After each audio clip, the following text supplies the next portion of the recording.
I'm Marty Stouffer. Come along with me as we explore the fun-filled world of kids and critters.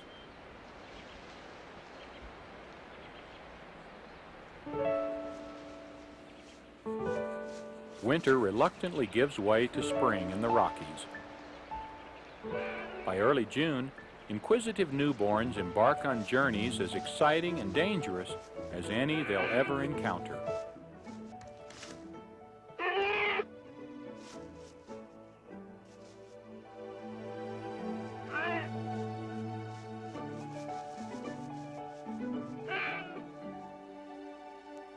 Eventual adversaries are, for a while, frolicsome friends.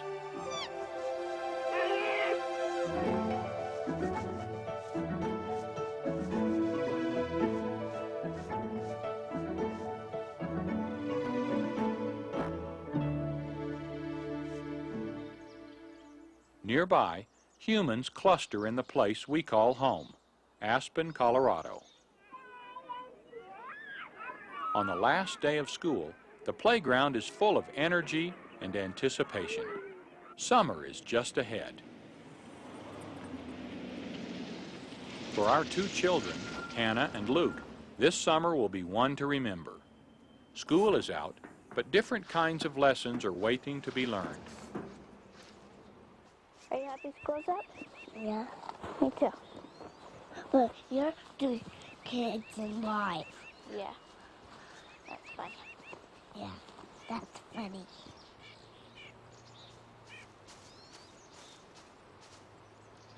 What are we gonna do tomorrow? I don't know. Look.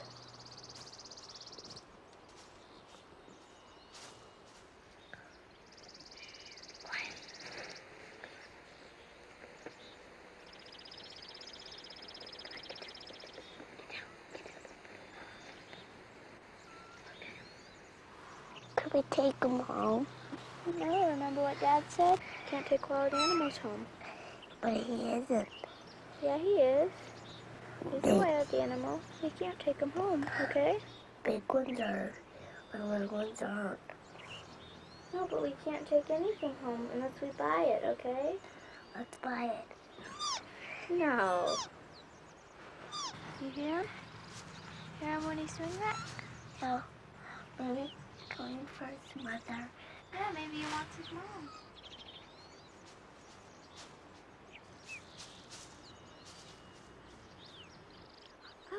Look at the butterfly over there. Come on. At age 10, Hannah's curiosity about the natural world is still as keen as when she was a baby. Her understanding of the dangers and excitement of living wild grew out of instinct and experience. What are we going to do tomorrow? Huh? Maybe go fishing. Yeah. Our son, Luke, at age 4, is rambunctious and eager for adventure. No, those aren't honeysuckles. Yes, Honeysuckles are red. and blue. Look at the tree. It fell down.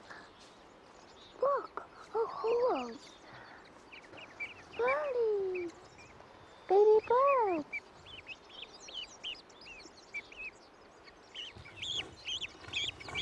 Maybe we're down scared. Yeah. I think he's like a little hawk. Oh, I do too. You do too? I wonder if the parents are around. Their discovery presents a dilemma. Hannah understands that baby animals are taken from the wild only under extreme conditions. What do you think Dad will want us to do with them? I don't know. Could downy chicks so near the ground survive predation? Mom! Mom! Mom! Mom! Mom! Hi, kids. Mom, look what we found. What, honey? Look what? What Maybe are like these? hawks or Can you something. take one out of here? Yeah. Where'd you find these, kids? Over in the woods. Just on the ground? No, they were in a tree that broke. Where was the mother? We think we saw her above us. Well, they certainly are cute, aren't they? Yeah. They're so little. I don't know if I've ever seen a baby bird like this before. Let's go put them on the table and ask Dad. Yeah. Okay. You have to be very careful with them because they're... So what's all the They're so excitement? Oh my scared. gosh. What did you find now? What are you bringing home now? I think they're baby hawks. Aren't they cute? Where'd you get these? Over in the woods, in a broken tree. In a broken tree? Well, let me see. I think I know what they are. Look at their beak. You see right on the end of their beak? You see that little notch? Hawks and eagles and owls don't have that notch. The only thing that has that notch is a falcon. So these are little falcons, but they're kestrels. They're the smallest falcon. See? Can you see the notch I'm talking about?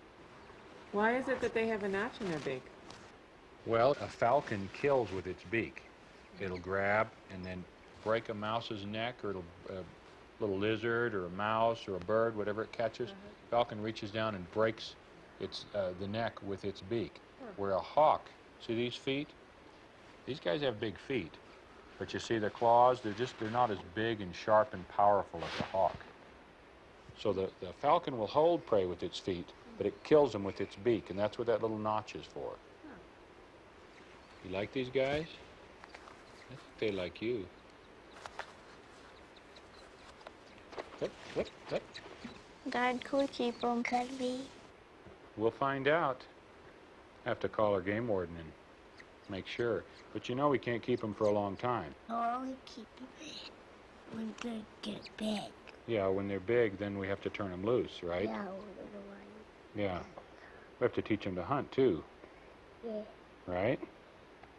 Right, yeah. I understand. Sure. Well, I'll get the paperwork in the mail tomorrow. Okay, well, good. That's great. Good. Okay, thanks. Well, we'll let you know how it turns out. I will. Thanks. You too. Okay, bye.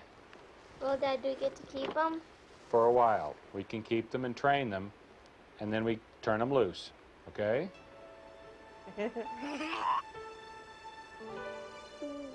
Okay, this is a dead bird that I had in the freezer. You see, it's too big.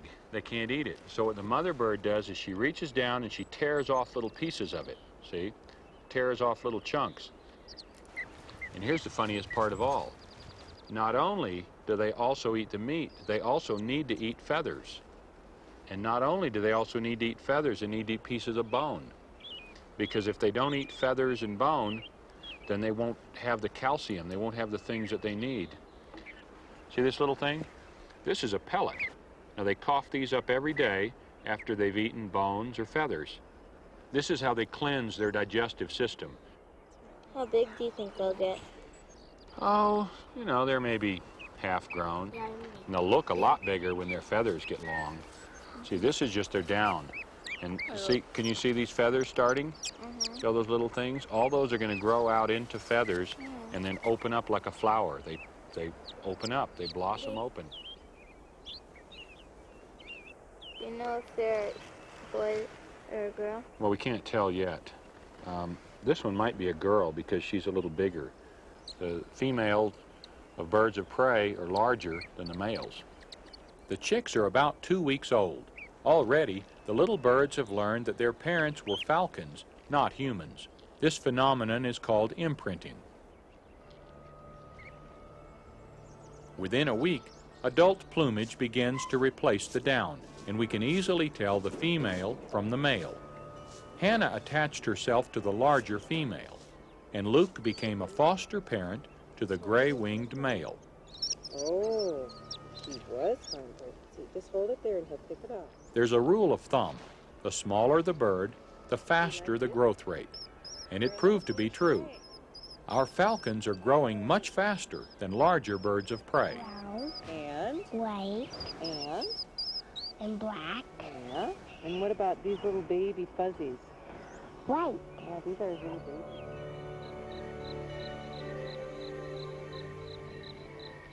The kestrels had created quite a stir, but nothing like the raucous boarders we took in for several weeks around the 4th of July. 2 orphaned baby river otters and a young Canada goose share our home until they're old enough to be released into the wild.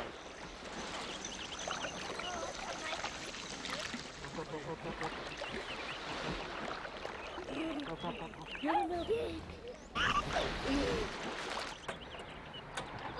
are you doing? I'm supposed to be feeding them.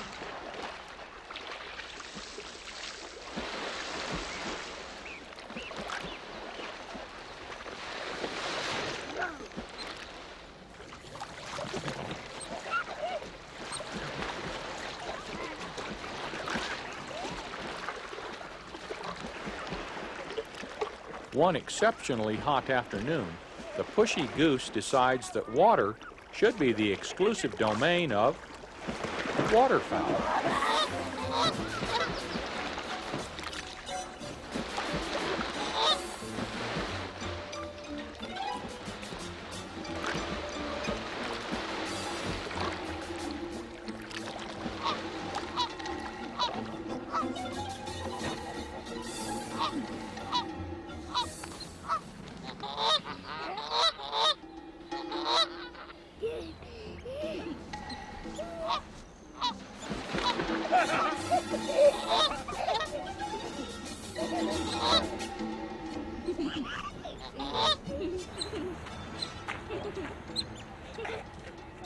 Ultimately, the aggressive honker claims sole possession of the plastic pool, for the time being.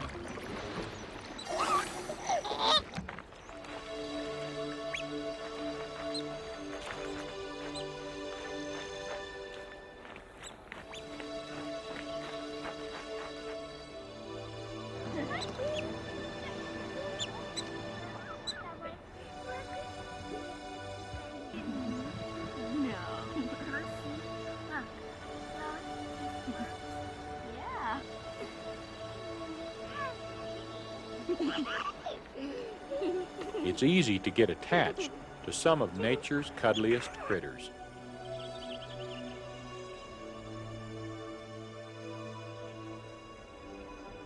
By mid-July, Hannah, Luke, and the kestrels are ready for their maiden voyage.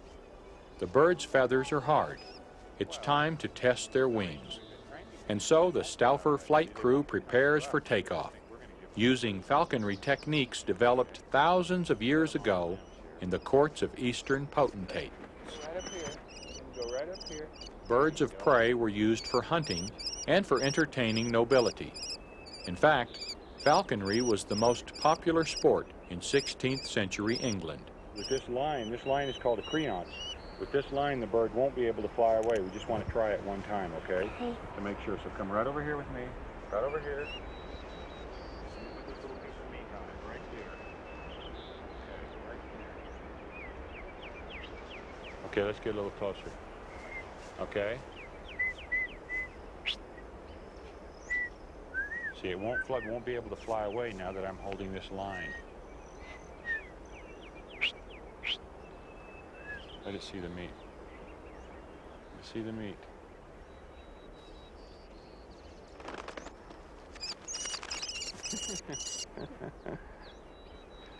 Well, he definitely wants to come to us. He doesn't want to fly away. So what that means is we can take this line off. We can take this line off and fly him without the line, okay? Ironically, methods invented by humans to keep birds under control might eventually lead to freedom for our little falcons. Let's put her right here on the same limb. Right here. Ow. Okay.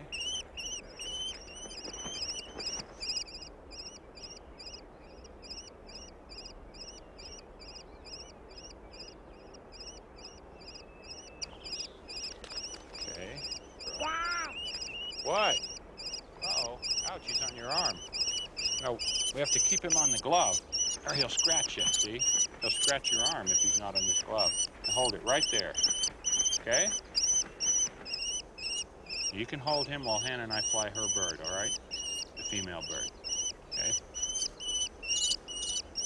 You'll be fine. Just hold him right there so he can't fly off. You got him.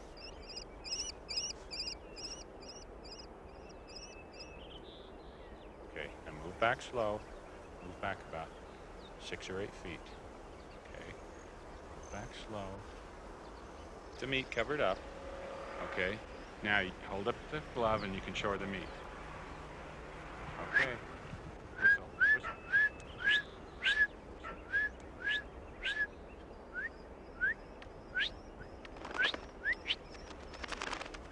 whistle. Great. Oh, that's great. You see, now what we'll do is we'll just practice flying her farther and farther, her, you know, and Luke's male, and strengthening their wings. You see, the farther we fly them, you need to hold on to the meat. See, because if she flies away with the meat, she won't come back. Can you see why she comes to us? She comes to us just for the meat. And so we'll practice flying her farther and farther. Ouch, ouch. That's what the glove is for. Okay, hold that down in there. Hide it down in there. I don't have it. Hide it. Okay, have you got it now? Okay, okay. And we'll practice flying her farther and farther, and then finally she'll learn how to hunt. And then we'll turn her loose. Okay, and just hold that meat down in there so she can't get it all. You see? See there? Now see what happens if you give her all the meat? She'll fly away. She flies away, she's gone. She says, forget you, sucker.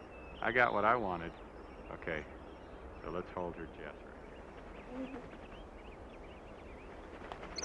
Up.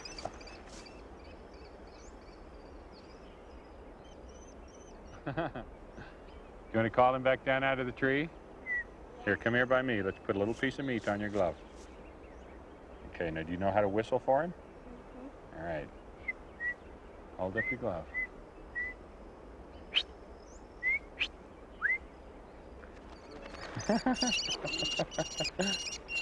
Good work. Good work.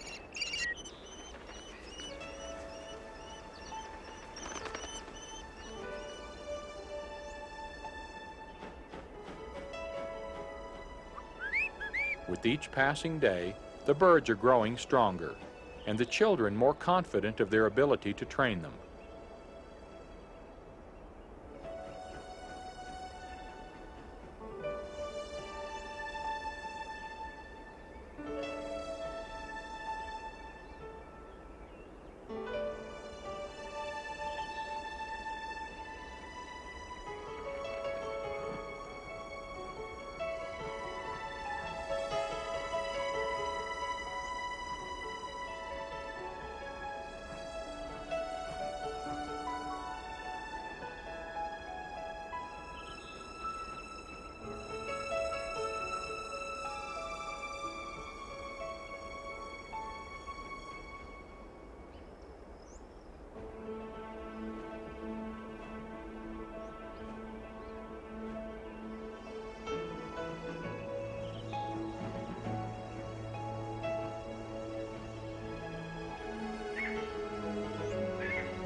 Our kestrels begin to exhibit the flying skills for which falcons are famous.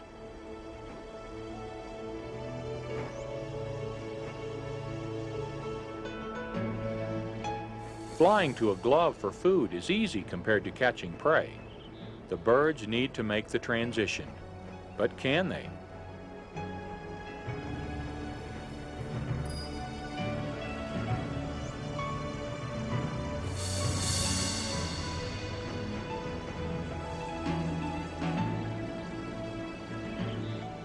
The word raptor means to snatch or seize, as with talons. Hannah's female chose a crystal clear summer morning to prove she is a raptor.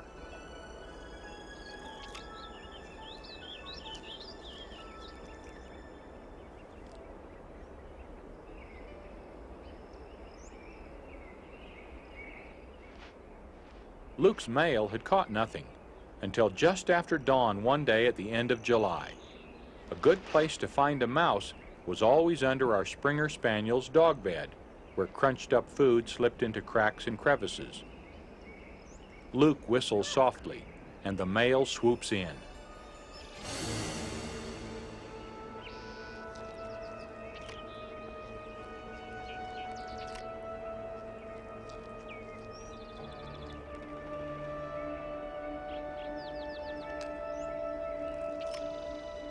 Life's lessons may not always be pretty, but I believe they're the best teachers.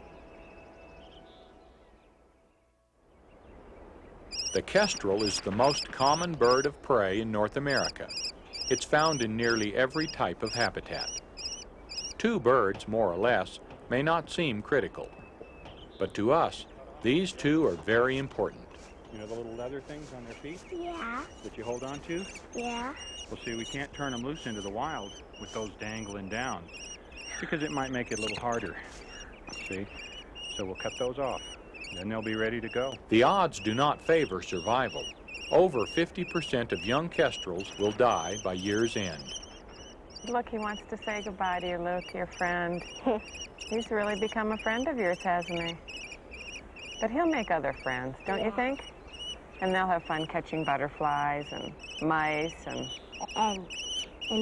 dead birds. dead birds. Sure, I guess. Yeah. But you know what? They won't catch dead birds. They'll catch live birds. They have to kill them to eat them. I'm not sure if Luke understands the consequences of letting the falcons go, but Hannah knows all too well the ultimate price that might be paid for freedom. She'll be fine, don't you think? I think so.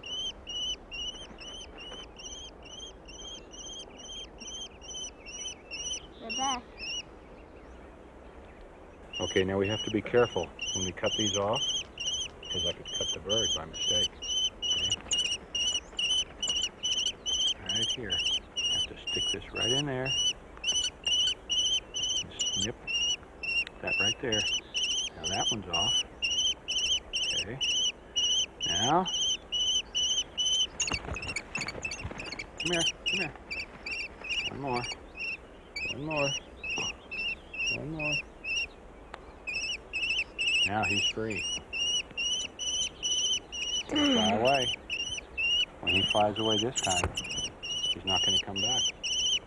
Just let him fly. He wants to. No more Jesses. No more Jesses.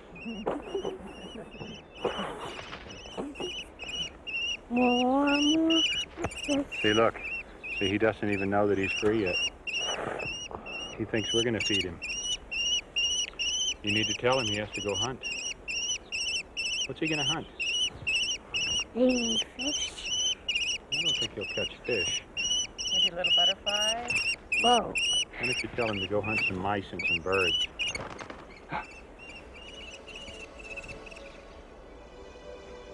The male flies to the ponderosa pine on the edge of the yard. The female watches and seems frantic to join him.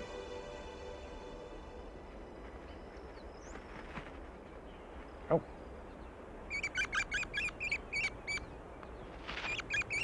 Oh.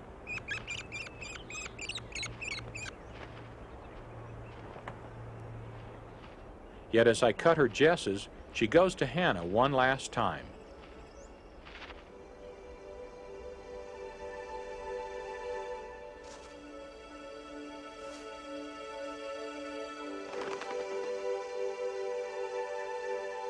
Bye. There she goes, Hannah.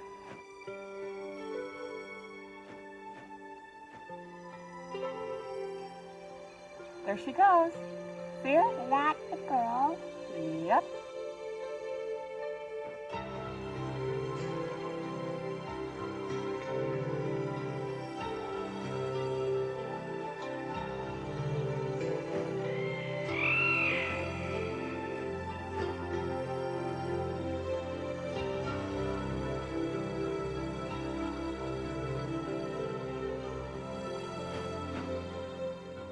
They're both still flying around.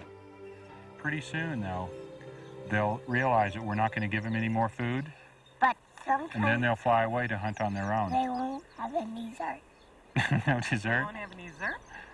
Kestrels don't eat dessert. You know, for a kestrel, a butterfly is dessert. Even if you gave a kestrel a popsicle, it wouldn't want to eat it. Almost without our noticing, summer had slipped quietly into fall. School had begun for Hannah and Luke. I keep an eye on the kestrels as they hunt in a dry stream bed. Grasshoppers are plentiful, and the two have no trouble catching them.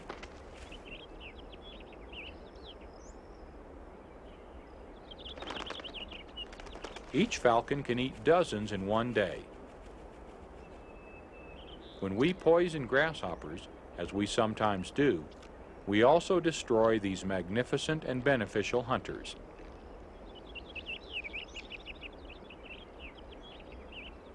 Birds are the kestrel's most elusive quarry, difficult to catch, but a necessary source of food in the dead of winter. In early autumn, I watched the male at the edge of the lawn, swooping down on house sparrows. One miss after another, until he finally lives up to his nickname of Sparrowhawk.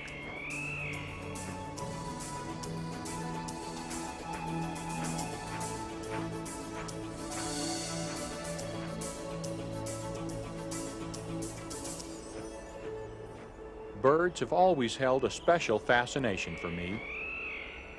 I often dreamed of flying as a child, but here I stand, earthbound, still dreaming of what it must be like to fly free. I'm Marty Stouffer. Until next time, enjoy our wild America.